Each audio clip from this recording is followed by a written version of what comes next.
علیکم ورحمۃ اللہ وبرکاتہ۔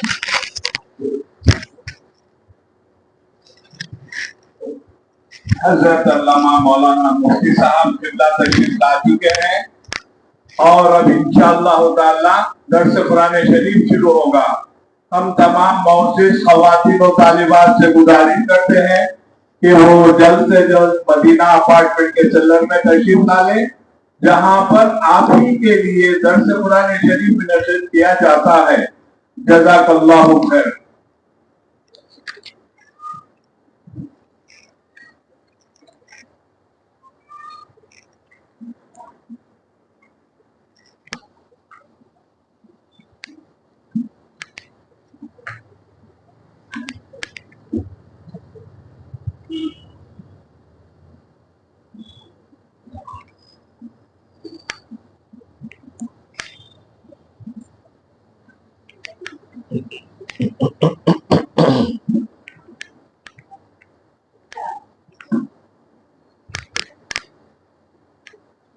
بسم اللہ الرحمن الرحیم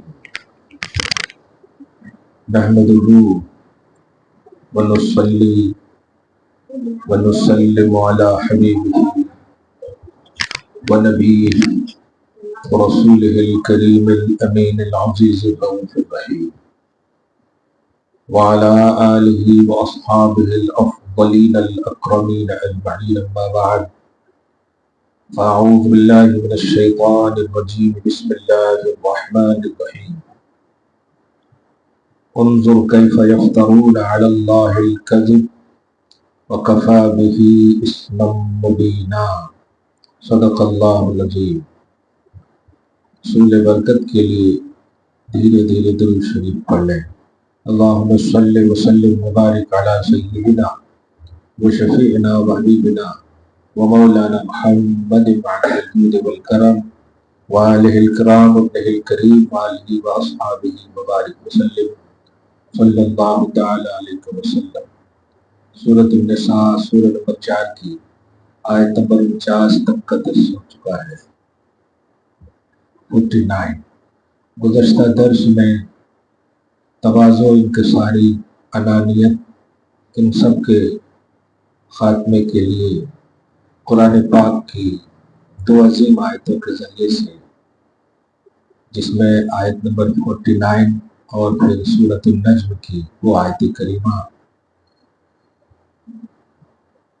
اللہ تعالیٰ نے ہمیں یہ شرف بخشا ہے کہ ہم منشأ توحید اور منشأ رسالت کے تحت اپنی زندگی گزارتے ہیں اور انشاءاللہ مرتے دم تک گزاریں گے۔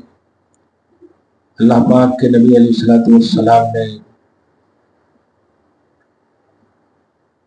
قرآن پاک جو بہت بڑا معجزہ ہے پیغمبر اعظم محمد رسول اللہ صلی اللہ علیہ وسلم کا، یہ عاجز کر دینے والی کتاب ہے، اور اب تو صبح قیامت تک کوئی مثال اور معارضہ لانے کی کوشش بھی نہیں کر سکتا، کیونکہ یہ قرآن جس وقت نازل ہوا اور جہاں نازل ہوا وہ اہل لسان تھے، اہل عرب تھے، عربی داں تھے۔ جب ان اہل لسان نے اس کا جواب نہیں دیا اور ان سے نہ بن سکا، تو اب عجمی اور غیر عربی اس کا جواب کہاں سے دیں گے؟ اہل زبان جو ہوتے ہیں وہ زبان کو زیادہ سمجھتے ہیں۔ قرآن جب عربی میں ہے تو عربی جتنے بھی لوگ عرب ہیں وہ زیادہ سمجھیں گے، اور جب وقت نزول وہ اس سے جواب نہ بن سکا، تو اب صبح قیامت تک آپ ہم سب یقین کامل رکھیں کہ یہ قرآن واقعتاً نہ مٹنے والی کتاب ہے اور اس میں کوئی شک کی گنجائش نہیں۔ میں اس پر اس لیے بحث کر رہا ہوں، آج کا درس اور انشاءاللہ آئندہ درس عاشورہ کا ہوگا، تو آج کے درس میں قرآن پاک کے حوالے سے بالخصوص اور امام علی مقام جدین اہل بیت اور عطرت مصطفیٰ نبی کے گھرانے والے، خاندان رسالت، اس طرح کے جملے سے ہم سب یاد کرتے ہیں۔ نبی علیہ السلام نے قرآن کو اور اہل بیت کو اس انداز میں پیش کیا ہے کہ خود فرماتے ہیں کہ قرآن اور اہل بیت اس طرح دوست ہے کہ یہ دونوں حوض کوثر پر بھی میرے سامنے آئیں گے۔ اس کا صاف مطلب یہ ہوا کہ دنیا تو دنیا، آخرت میں بھی قرآن اور اہل بیت کا ساتھی ہونا طے ہے۔ ہمیں چاہیے کہ قرآن سے اور اہل بیت سے محبت ہی نہیں بلکہ انہیں دل سے لگائیں اور پوری طرح پازیٹیو رہے۔ یہ بات کہہ کر میں آج ایک تمہید، تاکہ اٹریکشن کے ساتھ آپ عاشورہ کے روزہ کے لیے بھی تیار رہیں، میں جلدی سے بول دوں، یا تو آپ ہفتہ اتوار رکھیں یا اتوار اور پیر کو رکھیں۔ آپ پوچھے گا نہیں بعد میں پہلے ہی بول دوں، ہفتہ اتوار رکھیں، اور اگر آپ نے ہفتہ کو نہیں رکھا تو اتوار اور پیر رکھیں، مطلب 2 ضرور رکھیں کہ اس میں نبی صلی اللہ علیہ وسلم کی ایک صراحت بھی ہے کہ اگر میں ایک اور دن پا لیتا، مراد یہ ہے 9 کو رکھے، 9 کو بھی رکھتا، جس سے فقہا نے بتایا کہ عاشورہ کا تنہا روزہ نہیں رہنا چاہیے۔ ہاں، فرض و واجب نہیں ہے، لیکن اگر پاسبلٹی ہے تو آپ ضرور رکھیں۔ اللہ تعالیٰ آپ کے روزوں کو اہل بیت کے صدقے میں قبول فرمائے۔ تھوڑی سی میں آپ کے ذہن کو ذرا حسین کے دشمنوں کے قریب کرنا چاہتا ہوں، تاکہ آپ حسین کو سمجھیں، علی اور فاطمہ کے گھرانے والوں کو سمجھیں، نبی کے گھرانے والوں کو سمجھیں۔ حضور پاک صلی اللہ علیہ وسلم نے کس انداز میں حسین کو آپ کے سامنے انٹروڈکٹ کیا ہے، بلکہ آپ کے سامنے پیش کیا ہے۔ اللہ پاک کے نبی علیہ السلام اتنا پسند کرتے کہ اللہ سے عرض کر بیٹھتے کہ اللہ، میں ان دونوں سے محبت کرتا ہوں، تو بھی ان دونوں سے محبت فرما۔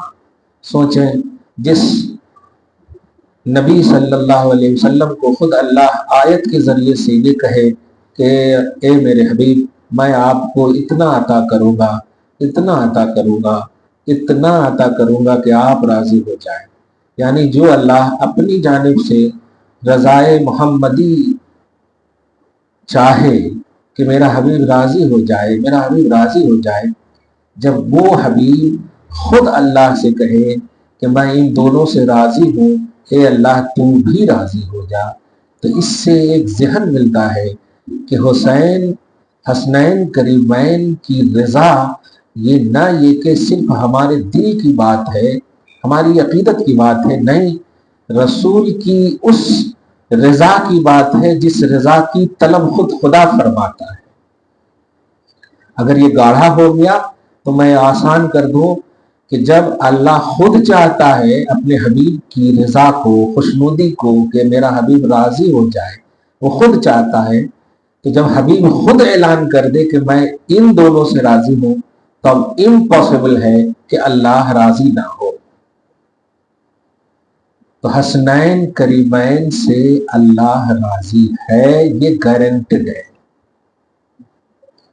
میں یہ جملہ بول کر کے میں تھوڑا آج جو آپ سب جو سوشل میڈیا کے ذریعے سے تھوڑا سوشلائز جو ہو رہی ہے، میں ان کا رد کرنا چاہتا ہوں، اور ان کے حوالے سے آپ کو یہ ذہن دینا چاہتا ہوں کہ خدا را کربلا کی بات ہو یا حسین سے کوئی بھی ریلیٹڈ بات ہو، اور یزیدی فکروں کا پرموشن ہو، ان تمام چیزوں سے سترک رہیں، باخبر رہیں۔ حسین کی رضا گارنٹڈ ہے، یہ بات بار بار کہہ رہا ہوں۔ حسنین کریمین کی خوشنودی اور ان سے محبت یہ اللہ کی محبت ہے، اللہ سے بھی نہیں، اللہ کی محبت ہے۔ اور اللہ تعالیٰ سے جب حبیب عرض کریں تو یہ گارنٹڈ 4 چاند یقینیات میں سے ہو جاتے ہیں۔ اب جو آپ کے پاس کئی کلپس آئے، کربلا کی جنگ ہے، یہ ہے، وہ ہے، اس طرح سے جو باتیں آئی، میں ایک دم اور کھل کر بول دوں، کربلا کا جو مسئلہ ہے یہ 60 ہجری کا مسئلہ ہے، 50 سال کے بعد کا مسئلہ ہے، حضور علیہ السلام کے 45-50 سال کے بعد کا مسئلہ ہے۔ اور حسنین کریمین سے جو محبت کا مسئلہ ہے یہ حضور کے زمانے کا مسئلہ ہے۔ مطلب حسنین کریمین سے، بالخصوص حسین اعظم سے، شہید کربلا سے جو محبت کا عنوان ہے، یہ کربلا کی وجہ سے نہیں ہے، اللہ کی وجہ سے۔ یہ بات کو کمپیئر کر کے میں اس لیے بتا رہا ہوں کہ جنگ وغیرہ کی باتوں کو چھیڑ کر اتنا الجھا دیا ہے امت کو لوگوں نے کہ اس طرح سے بھی اب لوگ بولنے کی بات کر رہے ہیں، کیا فائدہ یہ ذکر کرنے سے؟ یعنی کربلا کو تو ہائی لائٹ کیا گیا، جنگ کو ہائی لائٹ کیا گیا، لیکن حقیقت یہ ہے کہ کربلا بعد میں ہے، حسین پہلے ہے۔ کربلا کی جنگ بعد میں ہے اور حسین کی محبت اور عظمت پہلے ہے۔ علی، فاطمہ، حسن، حسین کا مقام پہلے ہے، اور یہ مقام یہ ہم اور آپ نے نہیں دیا، اللہ پاک نے عطا کیا۔ تو اس طرح سے جب اس اینگل سے سمجھیں گے نا آپ، تب آپ کو انشاءاللہ حسنین کریمین کے حوالے سے جو نگیٹیوٹی جو آج سوشل میڈیا کے ذریعے دی جا رہی ہے، آپ انشاءاللہ کبھی بھی اس کتاب میں نہیں آئیں گے، دھوکے میں نہیں آئیں گے۔ اہل بیت بالخصوص علی، فاطمہ، حسن، حسین کے حوالے سے آپ کو ہمیشہ پازیٹو رہنا ہے، ہمیشہ۔ ایسے ہی جیسے قرآن شک کی گنجائش نہیں ہے، ایسے ہی حسین کی عظمت شک کی گنجائش نہیں ہے۔ علی، فاطمہ، حسن، حسین کی عظمت، محبت اور ان سے عقیدت، ان کے لیے پازیٹو رہنا، یہ ایسے ہی جیسے قرآن شک کی گنجائش نہیں ہے کہ قرآن اور اہل بیت کو اللہ کے نبی نے پرموٹ کروایا۔ آپ اس بات کو سمجھیے، یہ کوئی رونے دھونے کی بات نہیں ہے، یہ وہ گارنٹیڈ بات ہے کہ آپ اس کو بلیو کریں گی تو نبی خوش ہو گئے، اور نبی خوش ہو گئے تو نبی کی خوشی ہی تو اللہ خوشی چاہتا ہے۔ وَلَسَوْفَ يُعْطِيكَ رَبُّكَ فَتَرْضَىٰ، ان قریب آپ کا رب آپ کو اتنا عطا کرے گا کہ آپ راضی ہو جائیں۔ اس آیت کا صاف مطلب یہ ہے کہ اللہ چاہتا ہے کہ میرے حبیب آپ راضی ہو جاؤ، آپ جو بھی چاہو مگر راضی رہو۔ یہ وہ گارنٹیڈ پہلو ہے کہ اللہ پاک کے نبی صلی اللہ علیہ وسلم کی رضا اللہ چاہتا ہے، اور رضائے مصطفیٰ رضائے حسین، خدا رسول کی رضا چاہتا ہے اور رسول حسین کی رضا، حسنین کریمین کی رضا۔ اب ان دونوں کو اگر آپ تھوڑی سی بھی شدھ بدھ رکھتی ہیں تو سمجھ جائیں گے کہ کربلا واقعہ یا حضور صلی اللہ علیہ وسلم کے بعد کا واقعہ، جتنے دن تک حسین ظاہری طور پر دنیا میں تشریف رکھے، یہ سب واقعہ ریلیٹڈ آف حسین ہے۔ عظمت حسین یہ قرآن ہے، عظمت حسین یہ رسول کی بولی ہے، اور قرآن پہلے ہے، رسول پہلے ہے، جنگ بعد میں۔ میں اتنی سنجیدگی سے یہ بات کر کے ذہن دے رہا ہوں کہ 10ویں محرم کو صرف جنگ کو ہائی لائٹ کیا جاتا، اور اس کی وجہ سے جو اہل عقیدت ہیں وہ رو دھو لیتے ہیں، اور جو دشمن ہے وہ اپنا سینہ پیٹ لیتے ہیں۔ حقیقت یہ ہے کہ حسین 365 دن کے عنوان ہے۔ اہل بیت اطہار جب قرآنی عنوان ہے، جب رسول پاک کا محبوب عنوان ہے، تو اب اس سے آپ سروکار نہیں ہو سکتے، اب اس سے سبکدوش نہیں ہو سکتی، آپ اس سے علیحدہ نہیں ہو سکتی، کیونکہ قرآن آپ کا ایمانی عنوان ہے۔ ایک نہیں انیک آیت کریمہ ہے۔ اب آیت مباہلہ دیکھیں 61، 62، 63 سورہ آل عمران میں، سورہ نمبر 22 میں، 22واں پارہ کی فرسٹ پیج میں آپ دیکھیں آیت نمبر 33 میں، سورۃ الشورى کی آیت نمبر 23 میں، سورۃ الدہر کی آیت نمبر 7 سے لے کر 22 تک میں، یہ سب میں بالخصوص اہل بیت اطہار علی، فاطمہ، حسن، حسین کا عنوان ہے۔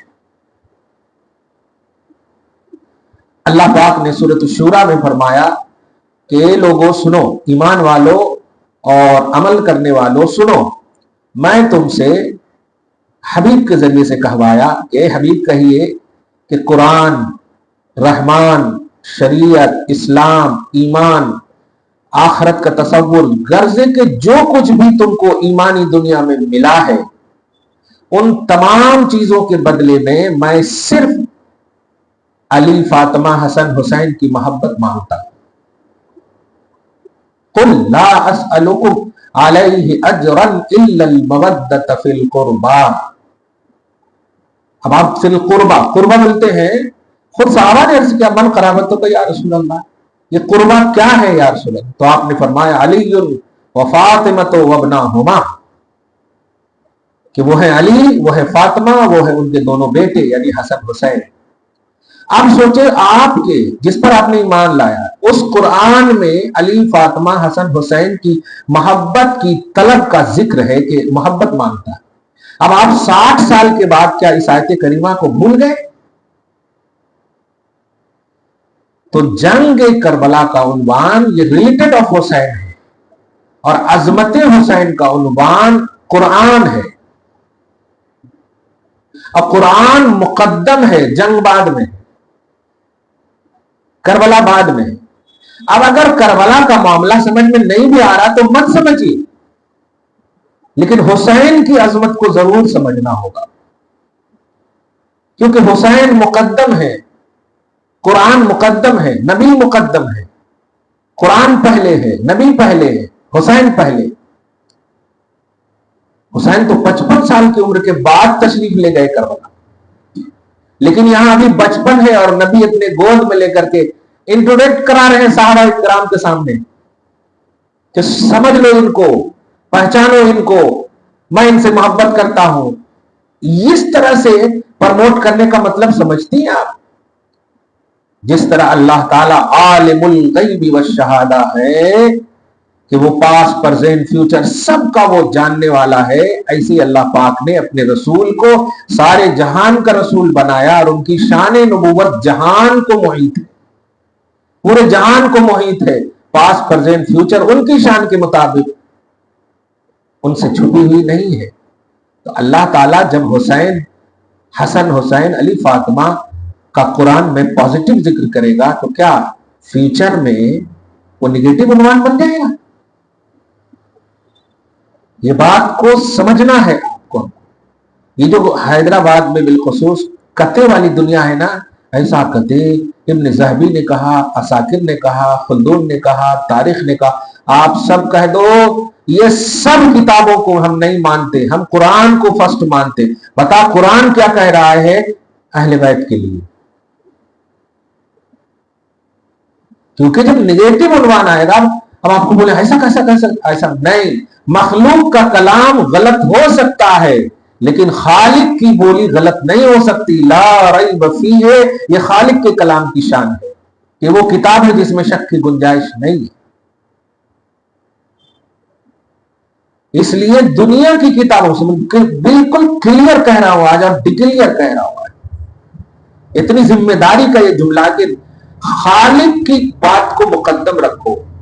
اگر اشارہ کا بھی عنوان ہوتا نا تو ایک بات ہے، کلیئر عنوان ہے قربا، کلیئر عنوان ہے اہل بیت، کلیئر عنوان ہے آیت مباہلہ. جب اپوزیشن دشمنان اسلام عیسائی جو ہے نبی صلی اللہ علیہ وسلم سے مناظرہ کرنے آئے تھے، چیلنج کرنے آئے تھے کہ ہمارا دین حق ہے، سن آف گاڈ کا عقیدہ حضرت عیسیٰ علیہ السلام کے حوالے سے چیلنج کرنے آئے تھے. حضور نے چیلنج کو قبول کیا، لیکن جانتی ہیں اس چیلنج کو قبول پہلے کیا ہے؟ چیلنج کرنے والے بھی آ رہے ہیں. آنے سے پہلے نبی صلی اللہ علیہ وسلم نے حضرت علی، فاطمہ، حسن، حسین کو کس طرح ٹرین کر رہے ہیں آپ ذرا قرآن پاک سورہ آل عمران کے آیت نمبر 61 to 3 تینوں میں آپ دیکھیں جا کر. نبی صلی اللہ علیہ وسلم کے گود میں حضرت امام حسین ہے اور نبی کے ہاتھ میں حضرت امام حسن کا ہاتھ ہے، اور علی اور فاطمہ نبی صلی اللہ علیہ وسلم کے پیچھے کھڑے ہیں. ذرا یہ منظر کو یاد کیجیے. ابھی آیت نہیں اتری ہے، نبی علیہ الصلوۃ والسلام کہہ رہے ہیں علی ریڈی، فاطمہ ریڈی، حسن حسین ریڈی. ہاں سنو، میں دعا کروں گا تم سب آمین کہنا. ذرا جملے پہ غور کریں آپ. میں دعا کروں گا تم سب آمین کہنا. یہ تم سب کون ہے؟ علی، فاطمہ، حسن، حسین ہے. اچھا آپ بتائیے کہ کیا نبی کو کسی کے آمین کی ضرورت ہے؟